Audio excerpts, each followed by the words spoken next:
Oh, it's been recording? Just briefly. That's the intro. It's always something. Always something awkward. Yeah, they said to crank up the awkwardness. But yeah, I'm super tired for this one too. So the facial hair is not a fashion statement. It's a result. I mean, for you it is. Yeah, mine's a fashion statement. But for me, it's a result of being tired. Still recovering from Black Friday, and things are already in full swing with Christmas. It didn't even skip a beat, which is cool but interesting. So yeah, I already forgot what we were going to talk about first. So I'll let you just gently guide me into this. God, I wish I remembered. It was the new items, I think. Yes, new items. I think the one that's going to get people most excited, probably the GAN Limited Edition. There's another one. Yeah. This time it's going to be the GAN 14. I don't think the last one was a GAN 14. I think that one was... It was a 13, but this whole year it was this year too. Yeah. I think. And this one is actually relatively similar looking, as in it's a Galaxy themed.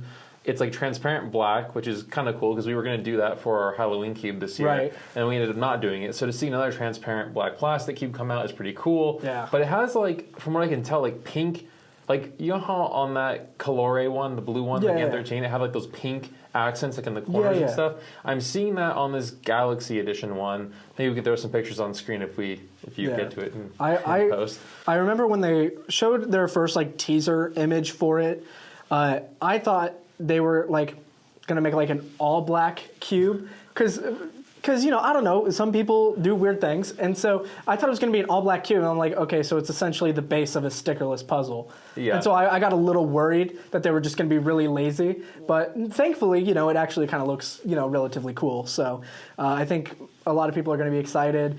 What do you think the price is going to be? I know what the price is going to be. Oh, you do? Okay. Yeah. Well, before he says it, comment down below what you think the price is going to be. Yeah. So it's going to be between $100 and $105. It should be sold for $105, but it's more than likely going to be sold at $100. Right. So we'll see. Now, there's just so many things coming out now. It's interesting, and I mean, another cool new release that it's funny how there's like trends. So I really like that DianSheng is working on the big 2x2, the small Mega Minx, and the small 5x5. That's really cool. Yep. And that is DianSheng, right? Yeah. Yes. Yeah, I believe it's going through DianSheng, but I believe. I could be wrong, but I'm fairly certain that it's the MS Cube designer that's doing it. Yeah, that's what I was thinking, and that's why I kind of like held my tongue for a second, because I chat with the MS Cube designer, and he was sending me pictures, and I was like, wait a minute, because again, all these like mergers and sub brands, it's a lot to keep track of, but that's really cool. And it's funny how DianSheng made those really good big cubes. Yeah. And then Moyu kind of hopped on it with their big cube. Yeah. And now QiYi is now hopping on it with their big cube. So they just came out with the Warrior Plus, 18.8 centimeters, which is pretty big boy. Yeah. And then they have the Warrior Plus Max, which is 38 centimeters. Yeah. Which is cool, and like you can actually pop off the tiles to store stuff in there. They have like little empty compartments, so like underneath you can pull it off and there's like a space in there. So you could put like other cubes in there, so that would be a literal cube in a cube. Yeah, I'm just wondering though if we're going to even sell that on the website, because shipping and logistics for that are so difficult. Factoring like what it's going to cost to ship, and like if someone orders that and like another cube, it's going to be really difficult unless we put the other cube inside that cube. I mean, then it'll be like a game. Like whenever we ship out the backpacks, like during Black Friday when I was shipping out backpacks, depending on the size of the box and all the items in the order, like it'll make sense to just put the items padded into the backpack, and then ship the backpack. But I always wonder if someone opens up their package and is like, wait a minute, like where's all my other stuff? And then they're like angrily opening up their backpack and then like, oh, here it is. Yeah. So I don't know. We'll see. We'll probably stock them. We'll for sure have them in the showroom, because that's always cool. I mean, we've got the other the DianSheng big cube when that used to be the world's biggest, but now with QiYi it's 38 centimeters. It's massive. So it'll be cool to. I don't know if we'll have both of them in the showroom. Isn't the DianSheng one 38 centimeters too?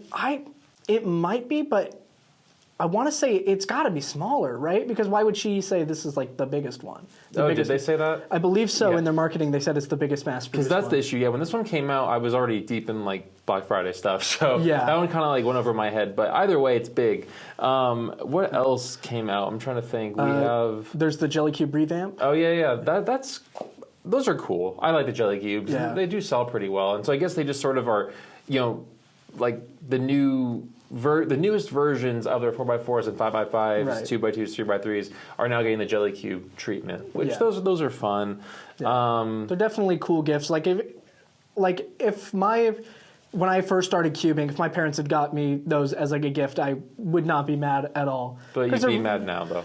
Well, that's because I'm more into like the speed cubing side of things. So I want functionality over aesthetics, but there are some people who are into the more aesthetic side. They like to just collect and have things on display. Yeah, I think it's cool for collection and solving once in a while, and that's cool. But let me look at our cheat sheet. I feel like we're missing something. Oh yeah, that's right. The new DianSheng Solar series is kind of cool because, as far as I know, it's the first UV coated 2x2, 4x4, and 5x5 to be mass produced. I believe so. Yeah. Which is going to be interesting. I know DianSheng, while they may not be on the like performance quality of like MoU or GAN, GAN's 4x4. We'll not talk about that. But on the speed solving part, like they are good quality. They aren't like the best, but they're still pretty good, which is nice to see that they're getting that UV treatment. So you're getting a fairly good 4x4 with UV coating on it. And UV coating is not just, better grip, but it's also, makes it more scratch resistant. Just looks better too. I will say a problem with the UV coating is that it tends to not be permanent. Really? Yeah, I get inundated with a handful of emails, and there are some people that do mention that over time the UV coating will actually flake off. That's what I heard, but I only heard about one puzzle, so I thought it was like a one-time thing. But is it happening with other like multiple different types of UV puzzles, or? Well, I've only really seen it so far with GAN 3x3s. Okay, I heard about it, I believe, with a MoU one. So, well, I'm somewhat convinced too that like the UV coating that they use is all kind of the same thing. Right. I don't think it's necessarily like one factory's UV coating is better than the other factories. I could be wrong on that. I haven't been to China in a little while, so I haven't gotten to take a sneak peek. Right. But either way, I mean, it's cool. I think that UV coating is a good way to go if it's within your budget. It looks great. Right. The fingerprints and like just when it looks great, but it is a little hard to keep it clean because like I don't like looking at a cube and seeing a bunch of fingerprints. So I still am kind of impartial to our PVC coating, but obviously like I mean it's definitely a good alternative especially for puzzles that don't come with a UV coated variant. Like before the Tornado V3 had a UV coated one, people would get the PVC coating. And then I know people still do on the other versions that aren't UV coated too. It's like super popular. That's the thing is I think especially with the flagship version, since that seems to be the one that most people enjoy or like, that one doesn't come with a UV coated variant. So the next best thing would be PVC coating. Yeah, it's interesting with the PVC coating because we offered it in two ways for those that don't know, with the ExoShield overlays and without. And without is most similar to the UV coating. But with people, I don't really know what they expect. So like we're actually going to be making a video kind of going more into depth on PVC coating. But people like, we try to like show in our pictures that it's like, people think that they're stickers and they're not stickers. But it's a special material that is cut into the shapes of stickers. Right. And it makes the cube more scratch resistant. I mean, it's pretty much borderline like indestructible. I mean, you can damage it and add heat and it'll fix itself. And it's pretty cool. But people, I know, get frustrated with like the dirt buildup that happens around the edges, and we include the cleaning kit with it and stuff. But I don't know. I'm trying to think if we've been trying to research if there's other ways we can do it to like fully encapsulate the piece, which would be kind of cool. But it's tough, and I don't really want to like outsource the PVC coating just for like workflow. And then I don't know, when you're doing stuff in house, having a bunch of like chemicals and stuff, like I don't do that here, like we talked about, and I just think it's not safe. I know some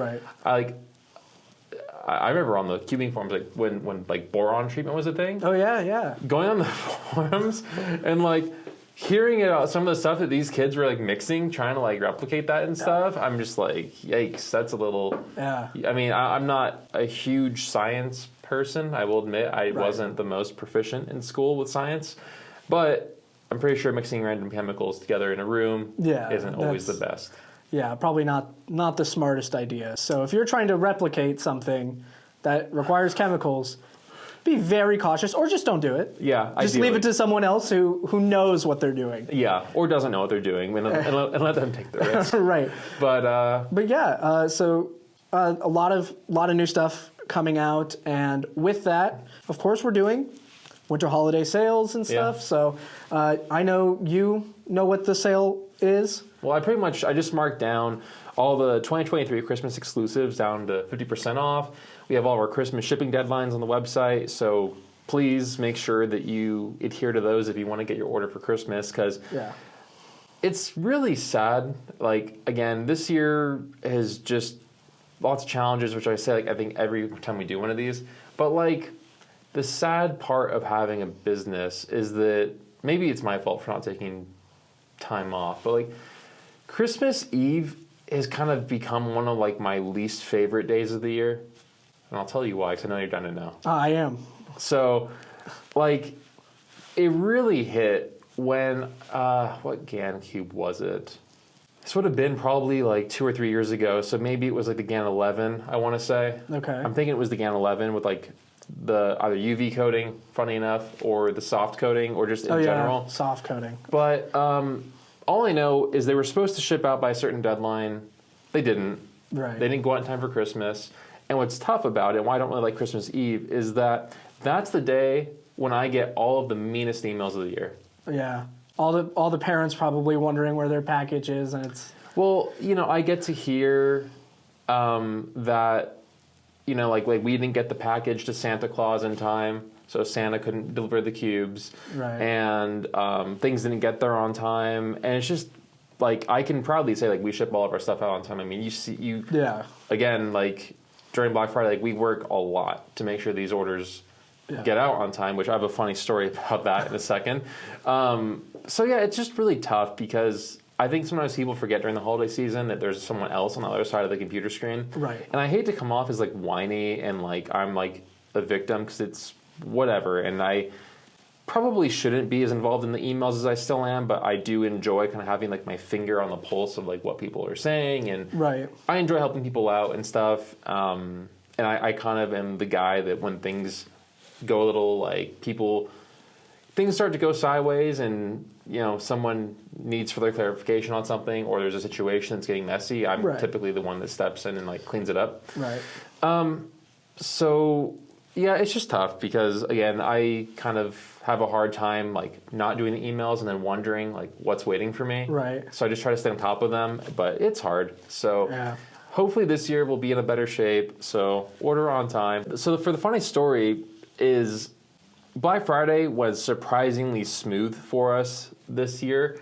They always go well, but like there's always a little hiccup with either software, because, you know, like sometimes when you try to print out shipping labels, everybody in the like US or world is printing out shipping labels, and it can clog things up. There could be issues, API outages, all that fun stuff. Yeah. But this year was smooth, and it was all going really well until it was like 15 minutes before we closed at 5. And I was happy to say that we got all the orders packed before 5, which is really cool that we were able to hit all of our goals and do that. Yeah.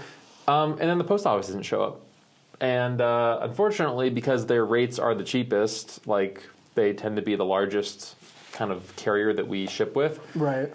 And I just was frustrated because when they did show up, like we thought that we were all saved. And then I remember she opened the door. Oh, yeah. I remember this. Yeah. She opens the door, and we you know, Black Friday, there's a lot of orders. We had these, you know, bags full of orders ready to go out to the shipping service, and they're all like lined up. And she opens up like the door to the truck, and she looks in, and she's like, I can't take all this. And I'm sure she didn't see all of it because it was like wrapping around stuff, and so it was. I thought she was joking. I remember I said like, "Oh, are you serious?" And she was like, "Yeah, no, I'm serious." And she said that nobody else can come back out. She can't go empty the truck and come back because, I mean, I guess they don't do that on Black Friday, which I get it. We're not the only business shipping orders, but so we decided to take the fall, and we rolled like 9 cars deep to the post office to drop off all these packages. You know, my mom and dad were helping. We had lots of our team members were helping. Like everyone pitched in and was like lending a hand.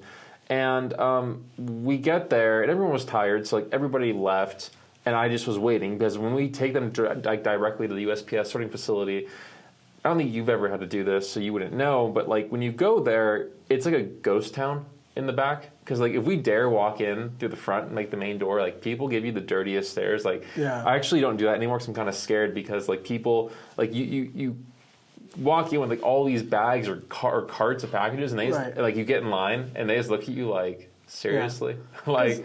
It's like it's not like we want to be there, and I'm sure they don't want to process all of the stuff that we have to go through. So I think it's like kind of like a mutual understanding. Like I get it. Like you don't want to deal with all this. I don't want to be here either. But well, so anyway, everyone left, and I was looking for a manager to like take the mail and make sure that it was handed off successfully. So I waited about 20 minutes or so. Finally found somebody. And then we have this thing called a scan form where you scan the one barcode and it updates every single package that's associated with that barcode. And that's pretty much the USPS's way of saying, like, we have the packages. So they were scanning it and it didn't work. Like, the barcode worked, but, like, their system, like, their scanner, and they showed me, like, was not, like, returning, like, an update. So she looks at me and says that she's not going to be able to take all the packages. And I look at her and, like, I drive a like tiny Subaru. Well, I shouldn't say tiny, but a Subaru Crosstrek, and there's no way I was able to physically fit all those packages back into my car. So I told her like, well, I can't fit this in my car, so I don't really know like what we're gonna do here.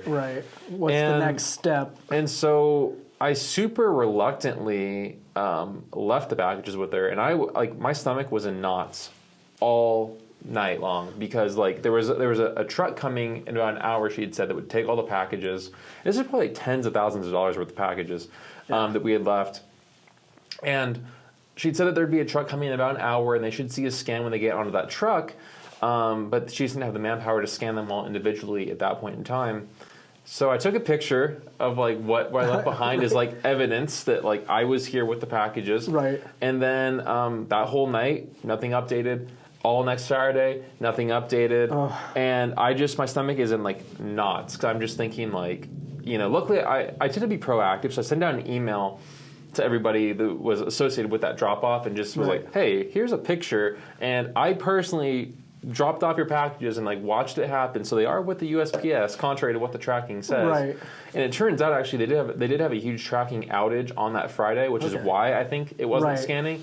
But all I know is Sunday, they all started to update, and I felt a million times better. So that's my story of how the USPS almost gave me a heart attack. But yeah, it worked out. Yeah, I remember the first part of that story, but I had never heard like the second part. I knew things didn't go great. Swimmingly. So, So I knew things weren't amazing, but, you know. Yeah. Well, luckily, too, I was really nervous they were going to be delayed because it was really annoying me that we worked so hard to get them out on time just for the USPS to drop the ball and not get them shipped out on time. But luckily, from what I can tell, it seems like that they all got delivered like in a very reasonable time. So I think all is well. So thank you again to anyone that shopped with us during Black Friday. I'm pretty proud of our sales that we did this year, and it seemed like a bunch of you guys also enjoyed it. So I hope that was the case. But let me think. What else do we want to hit on? Well, I guess the last thing I want to talk about is our competition announcement. Yeah. So we're doing another competition. We've started doing these like actually like semi-regularly now. So we're planning on doing 4 this year. That's the goal. I'm sure we'll hit it. But if you haven't been or heard of our competitions, it's an official WCA competition. We do, you know, a random assortment of events, typically 2x2, 3x3, and like 4x4 usually tend to be the common ones, sometimes 5x5. This competition, we have 2, 3, are we doing 4x4? Nope, it's 7. It's 7, right. Clock, 2 rounds of square one, and I think Pyraminx. Pyraminx, yeah. Not really the best spread in my opinion. Yeah. I remember reaching out to the delegate and, you know, we kind of had like already kind of predetermined some of the events, and the delegate had said, hey, in the Las Vegas area, they haven't competed in like clock and 7x7 in like years.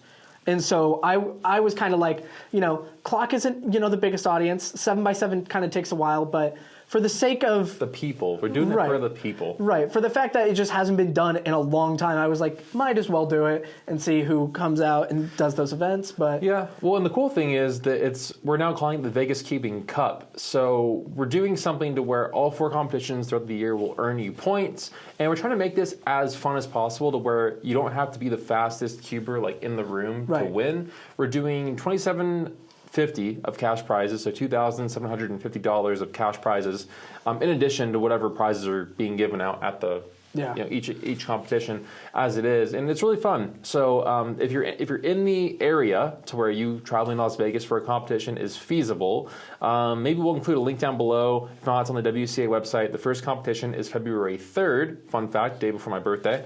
So I was gonna joke and say everybody competing has to wear a party hat on the way in. Okay, see, that was really funny because we had an original date that got changed, and it was March 9th, which is like 5 days before my birthday. And so I was like, oh, like we could just make it like my birthday competition. And I told like Soup Timmy I wanted a cube with like my face on each side. Because if you haven't seen, he does that to like different like YouTubers and stuff.